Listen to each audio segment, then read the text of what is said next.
ET now स्वदेश में आपका स्वागत है। मैं हूं विश्व मोहन कुमार। शो में आगे बढ़े उससे पहले देख लेते हैं इस वक्त की Canara bank news headlines. OPEC plus के उत्पादन पर बैठक से पहले कच्चे तेल में दिख रही है स्थिरता। ब्रेंट क्रूड का भाव $67 के करीब, एमसीएक्स पर भाव 5,620 रुपए के करीब। अगस्त में भी ओपेक प्लस रोजाना 4,11,000 बैरल उत्पादन बढ़ा सकता है। कल की तेजी के बाद आज सोने में सीमित दायरे में हो रहा है कामकाज। कॉमेक्स पर सोना $3,350 के करीब, एमसीएक्स पर भाव 97,300 रुपए के ऊपर। अमेरिका की वित्तीय स्थिति को लेकर चिंता बढ़ी और कमजोर डॉलर से बाजार को मिल रहा है सपोर्ट।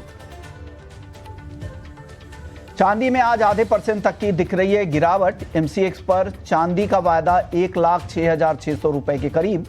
कॉमेक्स पर भाव $36 के पास, आधे % नीचे। लेड को छोड़ सभी मेटल में आज शॉर्ट कवरिंग, करीब आधे % की तेजी के साथ। कॉपर 900 रुपए के पार, जिंक 257 रुपए के करीब पहुंचा। एल्युमिनियम का भाव 249 रुपए के पास, हल्की नरमी के साथ। लेड 179 रुपए के करीब। आज सभी मसालों में बिकवाली, करीब 1 से 1.5% की नरमी के साथ। जीरा का वायदा 20,000 रुपए और हल्दी 13,900 रुपए के नीचे। वहीं आधे % से ज्यादा की गिरावट के साथ धनिया का वायदा 7,200 रुपए के करीब। कमजोर घरेलू मांग और ग्लोबल डिमांड में स्थिरता से ग्वार में नरमी बरकरार। करीब आधे % की गिरावट के साथ ग्वारगम का वायदा 9,700 रुपए और ग्वार सीड का वायदा 5,200 रुपए के करीब।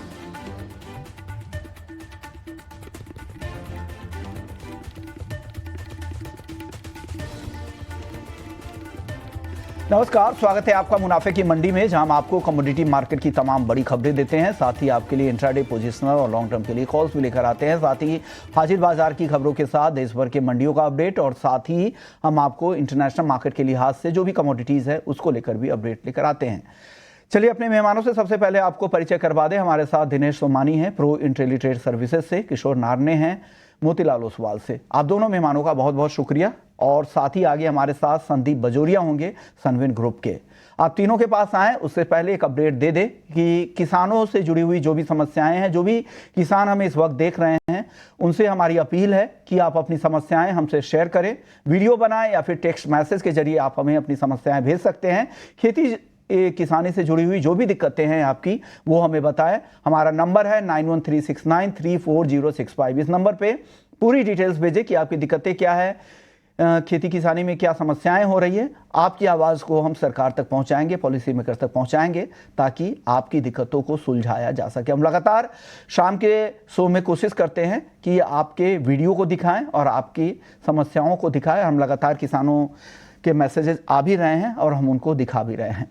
चलिए आगे बढ़ते हैं, बात कर लेते हैं गोल्ड की। गोल्ड में आज स्थिरता दिख रही है। कल शाम के सत्र में अच्छी तेजी थी, वो उस तेजी के बाद अब बाजार स्थिर हो गया है।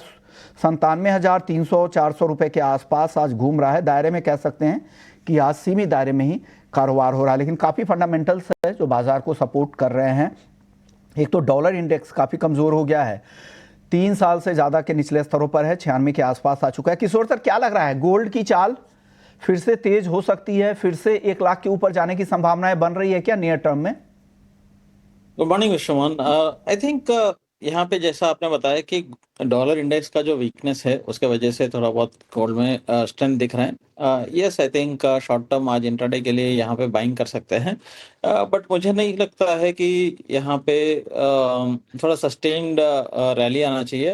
एक बार के लिए मैं थोड़ा करेक्टिव फेज एक्सपेक्ट कर सकता हूँ। अगले 2-3 महीने में इसको 5-6% का नीचे से करेक्शन आना चाहिए। सो अभी क्या है कि अगर आपका रेट कट्स जो है फिलहाल के लिए एक रेट कट से मार्केट डिस्काउंट करके चल रहा है, बट प्रेशर तो काफ़ी है फेड के ऊपर। एंड नंबर्स जो है पेरोल डेटा जो भी आएगा तभी समझेगा फर्स्ट वीक जो फ्राइडे आएगा, जो नॉन फार्म पेरोल्स आएगा, तो उसके बाद समझेगा कि फेड कितना हद तक कायम रहेगा उनके जो वन रेट कट पॉलिसी पे। अगर अगर रेट कट एक एक भी एक्स्ट्रा आता है कि अगले 6 महीने में 2 रेट कट आता है, तो वो डिस्काउंटेड नहीं है मार्केट में।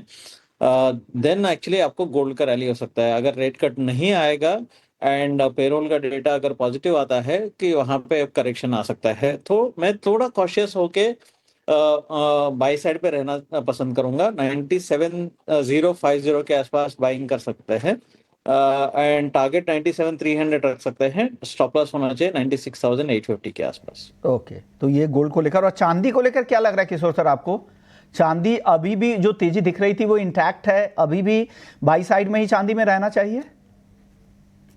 इम्पैक्ट तो पॉजिटिव है ही है, बट अगेन सी, गोल्ड बहुत ज्यादा गिरता है तो चांदी भी गिरेगा, बट रिलेटिव आउट परफॉर्मेंस बहुत ही सिग्निफिकेंटली देखने के लिए मिलेगा, जो काफी समय से देखने के लिए नहीं मिल रहा था। अभी रिसेंटली वो करेक्टिव मेजर्स आया था एंड अभी जो है इमिडिएटली अगर देखेगा तो सिल्वर आउट परफॉर्मेंस अगले 1-2 महीने के लिए रहेगा। सिल्वर के एक और जो सपोर्ट है कॉपर से मिल रहा है, बट जो टैरिफ को लेकर जो कॉपर का रैली हुआ है एंड कॉपर का जो इन्वेंट्री की वजह से जो रैली हुआ है, वो बाकी बेस मेटल्स में नहीं दिख रहे हैं। सो ओवरऑल बेस मेटल से एक मिक्स पैक रहेगा, बट सिल्वर उसका थोड़ा सा जो पॉजिटिविटी है इसमें खींच रहा है। सेकंड इज चाइना का जो नंबर्स है, चाइना का मैक्रो नंबर्स है, आपको इंडस्ट्रियल प्रोडक्शन मैन्युफैक्चरिंग इंडेक्स भी सरप्राइजिंगली पॉजिटिव आया है, तो उसके वजह से जो इंडस्ट्रियल प्रोडक्शन और इंडस्ट्रियल नंबर्स जो है वो पॉजिटिव है, तो सिल्वर में उसका असर भी पड़ सकता है। सो मैं सिल्वर का भी आज के इंट्राडे के लिए डेफिनेटली बाइंग कर सकते हैं। थोड़ा सा अगर निचले स्तर पे मिलता है तो 1,06,000 के आसपास में बाइंग का सलाह दूंगा। 1,05,500 का स्टॉप लॉस रखना चाहिए। ऊपर में अब टारगेट 1,07,300 के आसपास आप रख सकते हैं। 1-2 महीने तक आपको लग रहा है कि जो चांदी की जो तेजी है वो बनी रहेगी? अभी भी बाई साइड के लिए आज के लिए भी कॉल यहाँ पर निकल कर आ रही है। सोमानी जी, आपकी राय क्या है गोल्ड और सिल्वर दोनों पर? दोनों में आज क्या करना चाहिए? जी बिल्कुल, गोल्ड की अगर हम टोटल रैली देखें तो जो 1 लाख के आसपास के लेवल्स हमने देखे थे, वहां से एक तेज गिरावट फ्राइडे के सेशन में हमने आते हुए देखी। प्राइजेस करीब करीब 95,000 के नीचे आ चुके थे और 2 दिनों में ऐसा पुल बैक आया कि करीब करीब 2,500 रुपए गोल्ड तेज हो गया। 97,500 के आसपास के लेवल से थोड़ा सा करेक्टिव फेज आया। मुझे लगता है 2 दिन की जो रैली थी वहां पर कुछ ना कुछ पॉज जरूर बन सकता है और यहाँ से थोड़ा सा प्राइजेस नीचे आ सकता है। 97,000 के अंदर जैसे ही आता है, मुझे लगता है वहां पर वेट करके खरीदारी करनी चाहिए।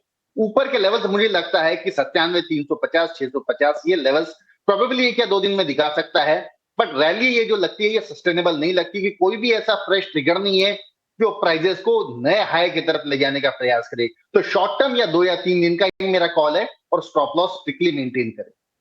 गोल्ड और सिल्वर दोनों में आपकी तरफ से भी खरीदारी की राय यहाँ पर निकल कर आ रही है।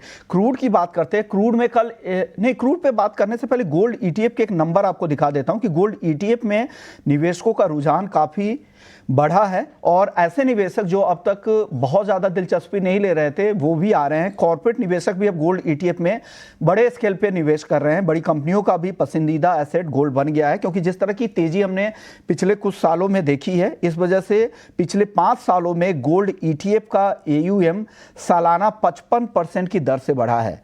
मार्च 2025 तक गोल्ड ईटीएफ का एयूएम 36,154 करोड़ तक का पहुंच चुका है। 3 सालों में सोने में हमने देखा है कि 86% के आसपास का रिटर्न मिला है, जिससे निवेशकों का रुझान इस ओर बढ़ा है। किशोर सर, गोल्ड ईटीएफ अभी भी काफ़ी बेहतर बेट लग रहा है। जो लोग फाइनेंशियली लिटरेट हैं उनके लिए एक काफ़ी अच्छा ऑप्शन है। क्या लग रहा है कि गोल्ड ईटीएफ अभी भी इन्वेस्टमेंट के लिए अच्छा टूल है और करंट लेवल के आसपास भी खरीदना चाहिए क्या गोल्ड ईटीएफ, और एसआईपी के लिए एक अच्छा टूल है? आई थिंक यहाँ पे एक चीज ध्यान रखना चाहिए कि most of the investing decisions पीछे रेयरव्यू मिरर देख के होता है। तो गोल्ड में जो पिछले 2-3 साल में जो रिटर्न्स दिखाया है, वो डेफिनेटली ड्राइव कर रहे हैं कि जो इधर कॉर्पोरेट ट्रेजरी का मनी है या फैमिली ऑफिसेज का मनी है या लार्ज टिकट मनी है, वो गोल्ड में आ रहा है। एंड उसके लिए जो तरीका है वो एक है ईटीएफ्स होता है, दूसरा हाइब्रिड फंड्स होते हैं, तीसरा जो कमोडिटी म्यूचुअल फंड्स होते हैं, तो जो प्राइमरी कमोडिटी उसका जो पार्ट होता है, सो आई थिंक ये अलग अलग तरीके से एंट्री कर रहे हैं। Maybe one of the reason is that कि बिकॉज सॉवरेन गोल्ड बॉन्ड का जो इश्यूज खत्म हो चुका है, तो सम ऑफ दैट इम्पैक्ट भी यहाँ पे आपको ईटीएफ्स में देखने के लिए मिल रहा है, बिकॉज जब तक वो एक जरिया था तो वहां पे जा रहा था, जो वो भी पैसा यहाँ पे अभी डाइवर्ट हुआ है। सो डेफिनेटली एक जो परफॉर्मेंस है वो ड्राइव कर रहे हैं। सेकंड इज अपॉर्चुनिटी ड्राइव कर रहे हैं। तीसरा है कि डाइवर्सिफिकेशन, बिकॉज स्टॉक मार्केट्स भी ऑल टाइम हाई के नजदीक है, यूएस स्टॉक मार्केट भी यूएस ऑल टाइम हाई के नजदीक में है। सो कहीं ना कहीं रिस्क को अगर मेरे को प्रोटेक्ट करना है, इवन दो गोल्ड भी ऑल टाइम हाई के नजदीक में है, स्टिल कुछ डाइवर्सिफिकेशन आपको देखने के लिए मिल रहा है। So that is actually trying attracting the money into ETFs. आपको गोल्ड में निवेश करना रहता है तो आप फिजिकल गोल्ड लेते हैं कि गोल्ड ईटीएफ के जरिए या मल्टी एसेट फंड, जो म्यूचुअल फंड में जो बात कर रहे थे किशोर सर, उस तरह से निवेश करते हैं? हूँ या मैं पहले तो डिजिटल गोल्ड भी लेता हूँ मैं काफी हद तक। सो इधर वेज इट इज बेनिफिशियल। नहीं जी, आपसे भी मेरा सवाल है, आप कैसे निवेश करते हैं गोल्ड में? लेता हूँ बिल्कुल। काफी। अभी तक तो गोल्ड बॉन्ड में काफी अच्छा निवेश किया था और रिटर्न्स भी बहुत अच्छे आए, इंटरेस्ट भी मिला है और स्टोरेज कॉस्ट भी नहीं लगा है। साथ ही साथ मैंने वो एज अ कोलेटरल भी यूज करके इक्विटी में भी निवेश किया है। तो ओवरऑल जो गोल्ड बॉन्ड जो थे वो ज्यादा अच्छे थे। अब उसके बाद में मैंने ईटीएफ में भी शुरू किया है और कोई ऐसे ओकेजन होते हैं सालाना जहां पर हम फिजिकल गोल्ड भी खरीदते हैं, तो जिससे क्या है घर में भी सुख समृद्धि और शांति बनी रहती है। बिल्कुल सही बात है कि वो भी ज़रूरी है, फिजिकल गोल्ड के बिना तो चलना मुश्किल है, तो फैमिली के लिए वो भी खरीदना ज़रूरी है। लेकिन ये एक ऐसा टूल है जहाँ पे आपको जीएसटी भी बच जाता है, मेकिंग चार्ज भी बच जाता है, प्योरिटी का भी टेंशन नहीं रहता। हालांकि प्योरिटी का टेंशन अब गोल्ड में उस तरह का है नहीं, लेकिन तभी भी एक भरोसा है और साथ ही रख रखाव, स्टोरेज कॉस्ट की चिंता नहीं है, लिक्विड है, कभी भी बेच सकते हैं मार्केट आवर के दौरान। चलिए अब बात करते हैं क्रूड की। क्रूड में आज स्थिरता दिख रही है, कल 1% के आसपास की तेजी थी। बाजार की नज़र अब वीकेंड पे होने वाले ओपेक प्लस की बैठक पर है। कहा जा रहा है कि वहां पर फिर से 4,11,000 रोजाना बैरल की बढ़ोतरी होगी और सऊदी अपना मसल्स फ्लेक्स कर रहा है, कोशिश कर रहा है कि जो भी ओवर प्रोड्यूसिंग नेशंस है अब उसको सबक सिखाया जाए, मार्केट को ग्रैब किया जाए। साथ ही अमेरिकी शेल कंपनियां जो मार्केट हासिल कर रही थी, हमें उसको हासिल किया जाए वापस से। क्या लग रहा है सर, इन खबरों का क्रूड पर क्या असर होगा? किशोर सर, किस तरह की चाल देख रहे हैं आगे?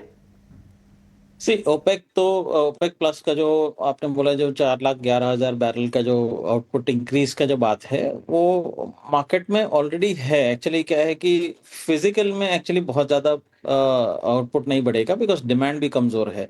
बट जो इनफॉर्मली अनऑफिशियली जो सप्लाई हो रहे हैं, वो एक्चुअली ऑफिशियल में कन्वर्ट किया जाएगा, number one. Number to, official जब हो जाता है, जिसको जिसको जो कोटा अलॉट होता है उस कोटा के हिसाब से चलना पड़ता है। सो बिकॉज ऑफ कमिटमेंट्स, जो ओपेक का जो सप्लाई कट का जो कमिटमेंट्स की वजह से जो बड़े देश है जैसे सऊदी जैसा है, उनका प्रोडक्शन, उनका जो आउटपुट का कट हुआ है, बट उसके बदले में कोई दूसरा इन अनऑफिशियली अगर मार्केट कैप्चर कर रहे हैं, तो वो सऊदी के लिए परेशानी की बात है। तो उसी के वजह से एक्चुअली क्या है कि आउटपुट बढ़ाने के लिए इन लोग कोशिश कर रहे हैं कि सो दैट की जो इलेजिटिमेटली जो जा रहे हैं, इलेजिटिमेट का मतलब है कि जो कोटा से जो ज्यादा प्रोड्यूस कर रहे हैं, कुछ देश एक्सपोर्ट कर रहे हैं जो है विदाउट द ओपेक कार्टेल के बाहर, तो उसको कार्टेल के अंदर लेने का कोशिश है, रादर देन दैट। सो मेरे हिसाब से ओवरऑल आउटपुट बहुत ज्यादा बढ़ेगा नहीं है, बट ऑन द पेपर ये बढ़ेगा, number one. Number two, demand side weak है, कमजोर है, चाइना से भी है और इवन इंडिया भी बहुत ज्यादा ग्रोथ नहीं है, वेस्टर्न कंट्रीज से भी काफी कमजोर है। तो आई थिंक ये ओवरऑल वीकनेस इसमें बरकरार रहेगा, इवन एट करंट लेवल्स, या थोड़ा बहुत अगर ऊपर मिलता है 5670 के आसपास, ये मैं यहाँ पे बिकवाली का राय दे सकता हूँ। 5620 के आसपास आपका टारगेट हो सकता है, 5740 का स्टॉप लॉस मेंटेन करना चाहिए। सो एक रेंज बाउंड मार्केट बोल सकते हैं आप, ऊपर में $2, $2 से $2.5, नीचे में $2 से $2.5। सो जब भी आपको 60-70 रुपए, 80 रुपए बढ़ जाता है, तो वहां पे आप बिकवाली करके चलिए। नीचे में आपको then again anywhere close to 5600 या 5580 again becomes a buying level. So ये थोड़ा सा आपको रेंज जो है 55-50 से लेके आपको अपसाइड में 5700 5750 तक है। ये रेंज थोड़े देर के लिए मतलब एटलीस्ट थोड़े समय के लिए बरकरार रहेगा। रुपए का रेंज बता रहे हैं 5,550 से 5,750 के रेंज में रहेगा। या तो दोनों इधर साइड आप कर सकते हैं, या तो बाई कर ले नीचे में या ऊपर में सेल कर ले। आप किस साइड ट्रेड करेंगे सोमानी जी क्रूड में? तो ऋषभ मोहन जी, किसी भी कमोडिटी में एक अत्यधिक तेजी और उसके बाद बड़ी मंदी का रुख आता है तो उसके बाद में कंसोलिडेशन फेज में चले जाता है। जैसे क्रूड में हम देखा 35-40% की तेजी बहुत क्विक टाइम में आई और उसके बाद में 17-18% की मंदी भी बड़े क्विक टाइम में आई है। और पिछले 7 से 8 दिन में अगर हम देख रहे हैं तो 5550 डाउन साइड और 5680 अपसाइड का दायरा निरंतर मेंटेन करते आ रहा है। और अगर मैं एक ब्रॉड रेंज की बात करूं तो मुझे लगता है कि आने वाले 15 से 20 दिन में 5450 डाउन साइड और 5850 अपसाइड इस दायरे में ही मुझे ट्रेड करता हुआ नजर आता है। और स्पेसिफिकली आज की बात करो तो 5570-80 के दरमियान कहीं क्रूड आता है तो बाय किया जा सकता है। 5515 का स्टॉप लॉस स्ट्रिक्टली मेंटेन करें।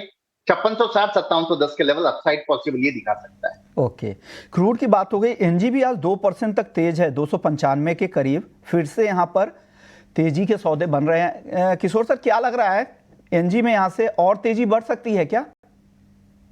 से नेचुरल गैस में एक्चुअली क्या है कि US and even European weather भी हॉटर है एंड यूएस का तो एक्चुअली कंजम्पशन कम हुआ है, स्पेशली द इलेक्ट्रिसिटी कंजम्पशन आप देखें तो उसमें कम हुआ है। तो बट ये एक पुल बैक रैली में मान के चल सकता हूँ एक बार के लिए एंड 295 के आसपास यहाँ पे मतलब बाइंग करना चाहिए। 292 का स्टॉप लॉस मेंटेन करें और 300 रुपए के आसपास का अपसाइड आ सकता है। अगेन बिकॉज मुझे नहीं लगता है कि ये बहुत ज़्यादा सस्टेनेबल है, तो यहाँ पे ऑप्शंस बेहतर हो सकता है। 295 का जो है एट द मनी जो कॉल ऑप्शन अगर ले लें तो 18.5 रुपए के आसपास अभी मिल रहे हैं। 16 रुपए का स्टॉप लॉस मेंटेन कर सकते हैं। 2-2.5 रुपए के आसपास का आपका स्टॉप लॉस में ये मैनेज हो जाएगा। ऊपर में 22 रुपए 22-23 रुपए तक भी ये चल सकता है। तो करंट लेवल पे 295 का जो कॉल ऑप्शन है वो बाइंग करने का सलाह दे सकता हूँ। जाए तो ये ज़्यादा बेहतर है। 295 के स्ट्राइक की कॉल खरीदे। प्रीमियम के लिए जो स्टॉप लॉस आपको बताए गए हैं वो भी ध्यान रखिएगा। सुमानी जी, आपकी राय एनजी पर?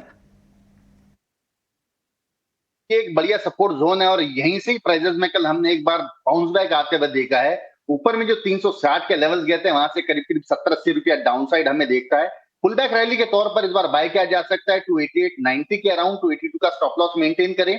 310 का अपसाइड पोटेंशियल इसमें नजर आता है। 310 में दोबारा लॉन्ग एग्जिट बनता है। ओके, मेटल्स में आज तेजी दिख रही है। कॉपर को लेकर एक काफी अच्छी रिपोर्ट भी है। सर, आपकी ही रिपोर्ट है मोतीलाल ओसवाल की तरफ से ही। किशोर सर, क्या लग रहा है कॉपर में तेजी के ज्यादातर जो ट्रिगर है तेजी के पक्ष में है? किस तरह की चाल कॉपर की दिख रही है? उस रिपोर्ट की खास बातें बता दीजिए सर, 1 मिनट का वक्त है। सर, दो चीजें हैं कि वन इज दैट कि चाइना का टर्न अराउंड। एक्चुअली हम अगर आपको याद है कि जो साल के अंत में जो प्रोग्राम्स किए थे, जो साल का शुरुआत में रादर देन साल के अंत में जो कि 2025 के जो प्रेडिक्शंस करने के लिए बैठे थे, तभी भी मेरा बात हुआ था आपसे कि चाइना जुलाई अगस्त से टर्न अराउंड करेगा। Chinese economy and broader economy की मैं बात कर रहा हूँ। तो China already started showing that signals. आपको अगर रिसेंटली अगर मैन्युफैक्चरिंग पीएमआई भी देखेंगे तो सरप्राइजिंगली पॉजिटिव आया है। सो ओवरऑल मैक्रो फैक्टर्स जो है चाइना का पॉजिटिव दिख रहा है एंड जो थोड़ा बहुत जो जियोपॉलिटिकल टेंशन से एक बार सेटल डाउन हुआ लगता है एंड अगर रेट कट्स आ जाता है तो थोड़ा सा रफ्तार बढ़ सकता है इकोनॉमी और डिमांड में। नंबर 1। नंबर 2 जो है कि जो स्टॉक इन्वेंट्रीज जो है कॉपर का जो एलएमई स्टॉक पाइल से आपको ऑलमोस्ट 2 साल के लोएस्ट लेवल पे है। शंघाई का भी अगर देखेंगे तो आपको ऑलमोस्ट 20-23% लोअर लेवल पे चल रहा है एंड अगेन ऑलमोस्ट 18 महीने का लोअर लेवल पे है। तो एक जो बैकवर्डेशन है एक पूरा मार्केट को कब्जा करके रखा है। तो मेरे हिसाब से ये तेजी कंटिन्यू रहेगा। तीसरा जो चीज है कि स्टॉक पाइल्स जो बिल्ड हो रहा है वेस्टर्न कंट्रीज में, खास करके यूएस में, बिकॉज ऑफ टैरिफ का जो डर है कि आगे जाकर टैरिफ और बढ़ सकता है, उसके वजह से वे भी जो डिमांड प्रीपोन हो रहा है। तो ये तीनों फैक्टर्स के वजह से जो कॉपर का जो तेजी है वो कंटिन्यू रहेगा। So I think on a broader perspective आपको 930-935 तक अपसाइड है। शॉर्ट टर्म में अगर देखेगा तो 897 का स्टॉप लॉस के साथ आप खरीदारी करके चल सकते हैं। 905 के आसपास आप टारगेट मेंटेन कर सकते हैं शॉर्ट टर्म में। तो ये सलाह है कॉपर को लेकर, काफी पॉजिटिव रिपोर्ट यहां पर निकल कर आ रही है। आप बताइए सुमानी जी, आपकी टॉपिक मेटल्स में। जी बिल्कुल, 897 के आसपास मुझे लगता है कि कॉपर खरीदारी कर सकते हैं। 888 का स्टॉप लॉस मेंटेन करे और 910 के अपसाइड पोटेंशियल मुझे नजर आते हैं। और ओवरऑल अगर ब्रॉड रेंज में कहूं तो 937 के लेवल कॉपर में आने चाहिए। तो ये खबर है कॉपर को लेकर, और दोनों ही एक्सपर्ट्स यहाँ पर बुलिश है, और ये रिपोर्ट भी थी, हमने ग्राफिक्स के जरिए वो सारे फंडामेंटल्स बता दिए कि क्यों ये तेजी दिख सकती है, क्यों ये तेजी बढ़ सकती है। शुक्रिया किशोर सर, आपने वक्त दिया और पूरे ही नॉन एग्री मार्केट पर राय रखी। लेकिन सुमानी जी आप बने रहिएगा, ब्रेक का वक्त हो चुका है। ब्रेक के बाद जब लौटेंगे तो बात करेंगे ग्वार की, मसालों की, और साथ ही खाने के तेल को लेकर एक रिपोर्ट आ रही है जून महीने को लेकर। क्या वो रिपोर्ट है और सरकार क्यों खाने के तेल की कंपनियों पर सख्ती बरतने वाली है, क्यों निगरानी रखेगी, क्योंकि दाम काफ़ी बढ़ने लगे। क्या कुछ हो रहा है इस मार्केट में, बताएंगे आपको ब्रेक के बाद।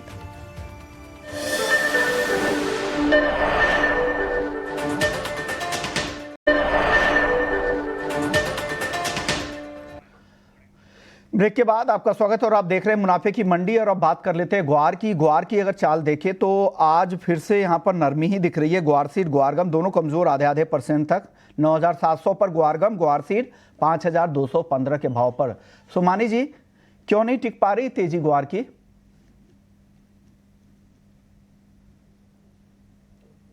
सर आपसे मेरा सवाल था ग्वार पर, ग्वार की तेजी क्यों नहीं टिक पा रही है सर?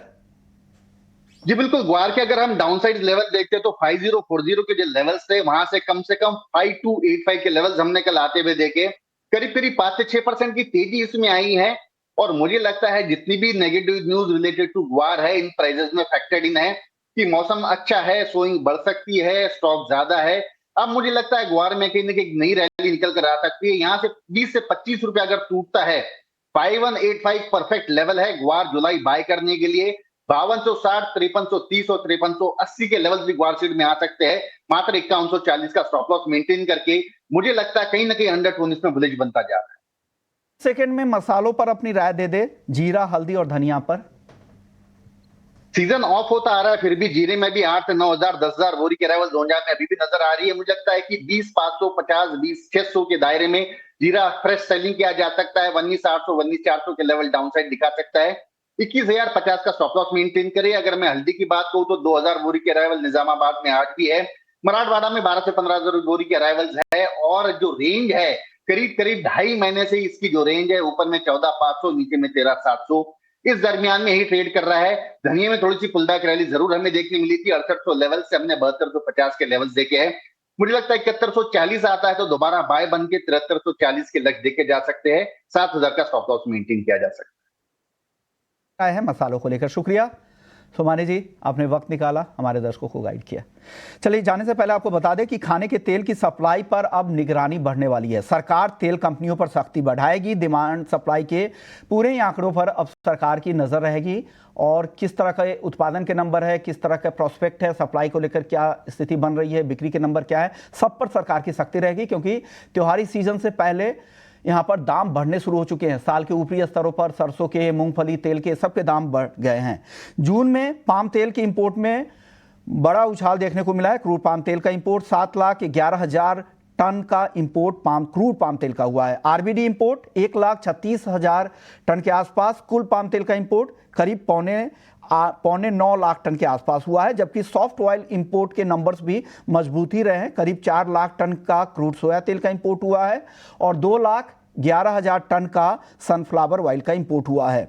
और इंपोर्ट में ये जो बढ़ोतरी है, जून 2000 सबसे ज्यादा कहा जा रहा है। 15 लाख टन खाने के तेल का इंपोर्ट हुआ है। पाम तेल 9 लाख जैसा मैंने कहा, और सोया तेल करीब करीब 4 लाख टन का इंपोर्ट हुआ है। और जुलाई से सितंबर के दौरान भी इसी स्केल पर इंपोर्ट हो सकता है। 14 से 16 लाख टन का मंथली इंपोर्ट होने का अनुमान है जुलाई से सितंबर के दौरान। सरसों, मूंगफली और कपास तेल के दाम साल के उच्चतम स्तर पर पहुंच चुके हैं। समय से पहले मानसून और त्योहारी मांग के चलते 5 जुलाई के बाद डिमांड और भी बढ़ने की संभावनाएं यहां पर जताई गई है। और यही वजह है कि इंपोर्ट की भी तैयारी कारोबारियों ने शुरू कर दी है, और साथ ही घरेलू बाजार में और यहां जो उत्पादन होने वाले जो भी खाने के तेल हैं उसके दाम भी बढ़ने शुरू हो चुके हैं। इंटरनेशनल मार्केट में भी अब दाम धीरे धीरे बढ़ रहे हैं। तो ये अपडेट है खाने के तेल को लेकर।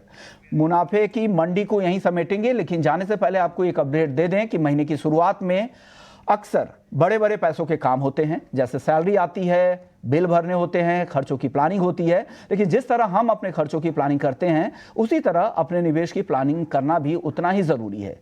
इसी आदत को बढ़ावा देने के लिए एसबीआई म्यूचुअल फंड और टाइम्स नेटवर्क मिलकर एक राष्ट्रीय इन्वेस्टर अवेयरनेस पहल शुरू कर रहे हैं, जिसका नाम है भारत निवेश।